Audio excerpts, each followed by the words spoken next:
Wow, Edward! Ang ganda naman ng bahay mo. Oh, simula ngayon, Scarlett. Dito ka natitira, ha? Masanay ka na. Matanong ko lang, bakit pala gusto mo akong panagutan? Eh, di ba, iniwan mo na ako? Scarlett, hindi naman talaga kita iniwan. Alam mong, kinailangan ko lang sumama ng matagal sa ibang bansa. Kasama yung mga magulang ko. Ang importante, nandito na ako, Scarlett. Bubuo na tayo ng pamilya. Ang sarap naman pakinggan nun. Oh, Scarlett, bakit? Ang sakit ng tiyan ko! Ha? Teka lang, tatawag ako ng nurse, ha? Diyan ka lang. Edward. Buti na lang dumating ka, tita. Naku, Edward, salamat sa pera, ha? Makakasiguro kang kay Scarlett Lato mapupunta. Bakit nandito yung babaeng yan, ha? Paalisin niyo yan! Ha? Anong nangyayari? Scarlett? Anak, di mo ba kilala? Nanay mo ko. Hayaan mo, baka dala lang ng pagbubuntis niya. Tawag lang po ako ng nurse, ha? Scarlett, dyan ka lang, ha? Edward, wag mo akong iwan, please! Wag mo akong iwan dito sa babaeng to! Akala mo ba makakatakas ka sa akin? Binigyan ako ng malaking pera ni Edward, oh. Nakuha ko na yung gusto ko. Ngayon, pwede ka na mawala. Nay, wag po, please. Scarlett, pigilan niyo babaeng yan! Brianna? Tita, anong ginagawa niyo kay Scarlett, ha? Wala. Ina-adjust ko lang yung unan niya. Napakasama mo, tita! Sariling anak mo, papatayin mo! May ipapakulong ako dito. Ano? Kulong! Edward, nakatakas siya. Scarlett, hayaan mo na siya. Hindi ka na niya pwedeng saktan, ha? Paano yung pera? Buti na nakatakas ako. At least may cheque naman ako. Nasaan na yun? Nasaan na yung cheque? Ito, oh, naiwan niya. Thank you, Edward. Masaya ako para sa inyo, ate. Scarlett, Brianna, hanggat nandito ako, poprotektahan ko kayong dalawa. Grabe, ang pangit ko pala dati nung bata ako. Sino tong tumatawag? Hello? Scarlett, wag kang papasok bukas sa school, ha? Ha? Bakit? Sino ka ba? Basta, sundin mo na lang ako, please. Ano yun? Ang weird. Oh, anak, hindi ka pumasok? Opo, Nay. Masakit po yung pagkaramdam ko, eh. Pagaling ka, anak, ha? Anak, yung school mo, nasusunog. Nasusunog, Nay? Totoo nga yung sinasabi ng caller kanina. Grabe, buti na lang, anak, hindi ka pumasok sa school ngayon. Sino na naman to tumatawag na to? Hello?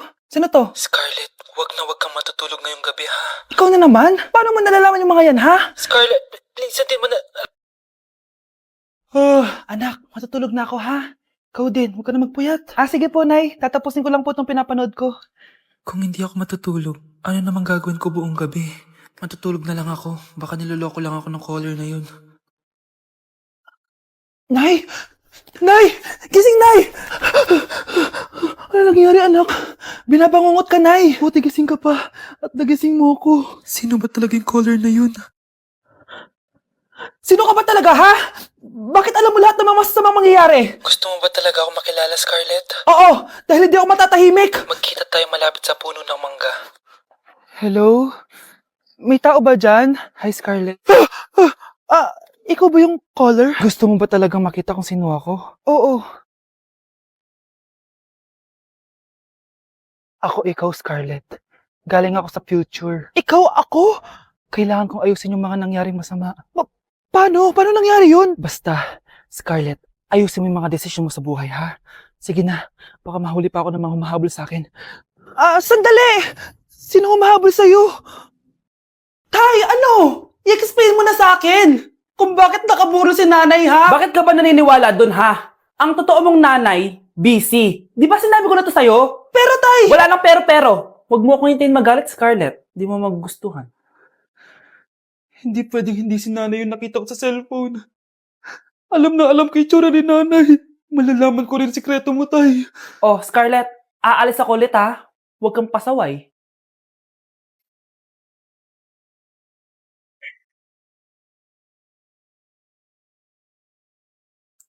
Nasa yung cellphone ko? Hello po. Pwede na po maklaim yung 10 million peso na galing sa insurance ng namatay niyo pong asawa. Insurance? Pasaway ka talaga? Pinatay mo ba si nanay, ha? Para makuha yung insurance niya? Hindi mo naiintindihan, anak. Napakahayop mo! Tatawag ako ng pulis! Itigil mo yan, anak! Nay, buhay ka? Oo, anak. Nagtago ako. Pag nagsumbong ka sa pulis, masisira lahat ng plano namin ng tatay mo. Hindi ko maintindihan. Ano nangyayari? Pinatay ko ang kakambal ng nanay mo. Para maniwala sila na siya talaga ang namatay. At makuha natin ng mga pera sa insurance. Sawang-sawa na ako sa buhay na to. Marami akong pangarap, anak. Gusto ko na gumanda yung buhay natin. Naririnig niyo ba yung mga sarili niyo, ha? Hindi ba kayo natatakot sa mga pinaggagawa niyo? Kung yayaman tayo sa maling paraan at sa paraan na magtatago ka sa pulis, Nay, itigil niyo na to, please. Please lang. Nay, kamusta na po kayo ni tatay? Eto anak, okay naman. Ikaw, kamusta ka na? Eto Nay, malapit na ako matapos ng college.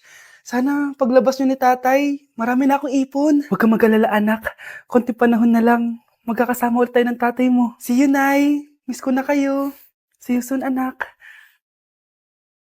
Anak, Oh Nay, gising ka pa? may ibibigay lang ako sa'yo.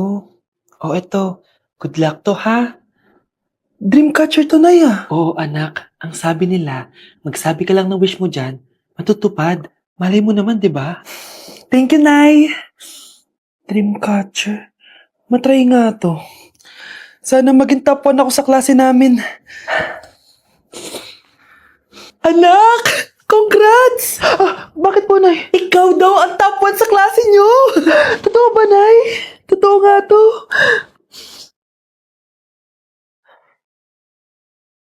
O anak, saan ka galing? Nag-apply ako sa trabaho.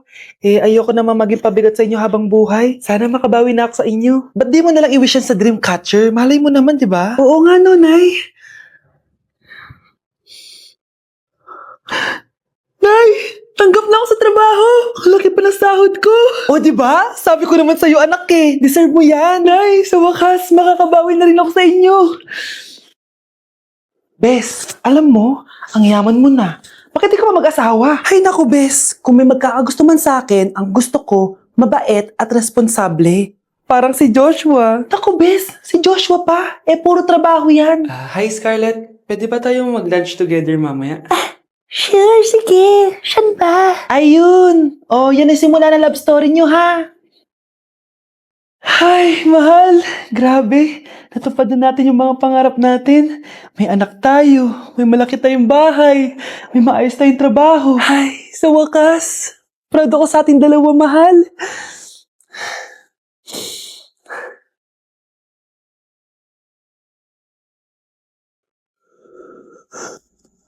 Mahal?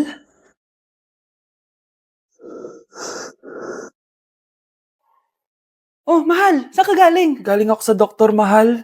Nagpa-check up ako. Oh, anong sabi? Malala na daw yung damage sa kidney ko, mahal. Kailangan ko na maoperahan. Kung hindi, alam mo na. Mahal, may savings pa tayo. Gamitin natin yun para maoperahan ka na agad. Hindi ganun kadali yun, mahal. Kailangan daw may mag-donate ng kidney sa akin. Ha? O, edi kunin mo yung sa akin, mahal. Kaya ko pa naman mabuhay ng isa lang kidney ko. Sure ka ba? I love you, mahal. Alam mo namang gagawin ko lahat. Maging okay ka lang, di ba? Congrats po, ma'am, sir. Successful po yung operation yung dalawa. Salamat, Doc. Mahal, narinig mo ba yun? Okay ka na. Mabubuhay pa ako ng matagal, mahal. Salamat sa'yo. Mahal, nilutuan kita ng paborito mo para agad ka nang gumaling. Huy, mahal. Sino kausap mo? Ha? Wala to, mahal. Kaklase ko lang dati to. Kinakamusta lang ako. O sige, kain na tayo. Mahal. Okay ka lang? Oo. Tara, kain na tayo. Mahal, nakakagalaw na ako ng maayos, oh. Di na sumasakit yung tahi. Aba, baka magulat ako. Nakakatakbo ka na rin. Mahal, aalis pala ako mamaya. Kasama ko yung dati kong kaklase. Celebration lang kasi gumaling na ako. Pwede ba akong sumama? Ha? Wag na, mahal. Baka mapano ka pa. Magpahinga ka na lang dito sa bahay, ha? Mahal, mag-ingat ka dun, ha? Mahal, alis na ako, ha? Yung cellphone mo.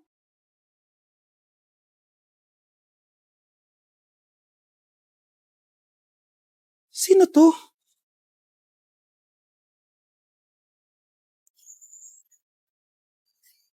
Hala, cellphone ko. Hello babe, papunta ka na ba? Miss na kita. Mahal, naiwan ko yung cellphone ko. Walang yaka? May kabit ka? Nay, bakit po? Mga sinungaling kayo? Paano niya nagawa sa akin to, ha? Nay, Anong sinasabi mo? Hindi namin maintindihan. Ikaw, Scarlett, sabi mo doktor ka, di ba? Bakit katulong ang trabaho mo sa New York, ha? Nay, Ikaw, Brianna, teacher ka, di ba? Bakit nakita ka nilang nasa bar at sumasayaw-sayaw ka pa? Ikaw, Michael, akala ko may engineer na ako. Ngayon pala, nangi-scam ka lang ng tao! Bakit yung tinago sa akin to, ha? Nay, hindi kasi ako nakapasa bilang nurse sa New York. Sabi nila, mas magaling kasi talaga si Brianna compare sa akin. Kaya rumakit muna ako bilang katulong para makapag-aral ulit. Oo, Nay, sumasayaw ako sa bar. Pero di ko binibenta ang katawan ko. Kinilangan ko lang yung pera para makagraduate na ako bilang teacher. Ayoko na kasi manghingi sa iyo eh. Ang baba kasi ng sweldo ng engineer, Nay, kaya humanap ako ng paraan para kumita ng pera. Alam ko mali ang pagiging scammer pero yun ang bumuhay sa akin, Nay. Mga anak, sana sinabi niyo sa akin. Pamilya tayo dito, diba? Magtutulungan tayo. Bakit tinago niyo sa akin? Natakot kasi kami, Nay, na baka ma-disappoint ka namin. Alam kasi namin yung paghihirap mo. Mapag-aral lang kami. Anak ko kayo. Gagawin ko lahat para sa inyo.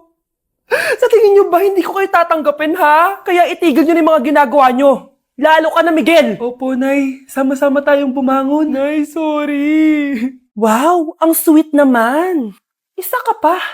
Gusto mo talaga masira itong pamilya namin, no? Lumayas ka dito, pamilyang peke. Ano? Palibhasa, di ka mahal ng pamilya mo. Mga ate, kuya, proud pa rin kami sa inyo. Mga anak, simula ngayon, sama-sama na tayo, ha?